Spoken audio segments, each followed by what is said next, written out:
নমস্কার। কবি সুবোধ সরকারের শাড়ি।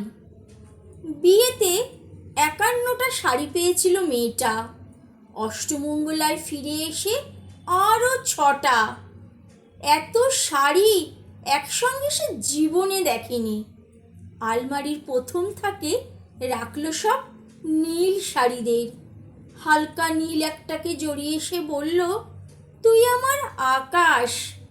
দ্বিতীয় থাকে রাখলো সব গোলাপিদের।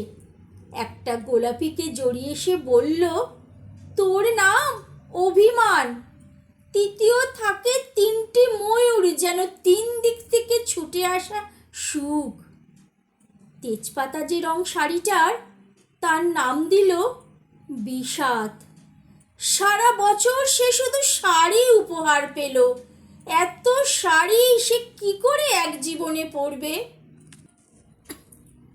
কিন্তু বছর যেতে না যেতেই ঘটে গেল সেই ঘটনাটা। সন্ধ্যের মুখে মেয়েটি বেরিয়েছিল স্বামীর সঙ্গে চাইনিজ খেতে। কাপড়ে মুখ বাঁধা ৩টি ছেলে এসে দাঁড়ালো। স্বামীর তলপেটে ঢুকে গেল ১২ ইঞ্চি ওপর থেকে নিচে, নিচে নেমে ডান দিকে যাকে বলে এল।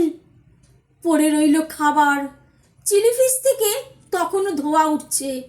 এর নাম রাজনীতি বলেছিল পাড়ার লোকেরা। বিয়েতে ৫১টা শাড়ি পেয়েছিল মেয়েটা, অষ্টমঙ্গলায় ফিরে এসে আরও ৬টা। একদিন দুপুরে শাশুড়ি যখন ঘুমিয়ে, সে তার সমস্ত শাড়ি বের করে উড়িয়ে দিল ছতলার বারান্দা থেকে নিচের পৃথিবীতে। শাশুড়ি তাকে পরিয়ে দিয়েছেন সাদা থান। ১৯ বছরের একটা মেয়ে, সে একা। কিন্তু সেই থানও এক ঝটকায় খুলে নিল ৩জন পাড়ার মোড়ে। একটি সদ্য নগ্ন বিধবা মেয়ে দৌড়াচ্ছে আর চিৎকার করছে, বাঁচাও। পেছনে ৩জন, সে কি উল্লাস! নির্বাক পাড়ার লোকেরা। বিয়েতে ৫১টা শাড়ি পেয়েছিল মেয়েটা, অষ্টমঙ্গলায় ফিরে এসে আরও ৬টা। বিয়েতে ৫১টা শাড়ি পেয়েছিল মেয়েটা। নমস্কার।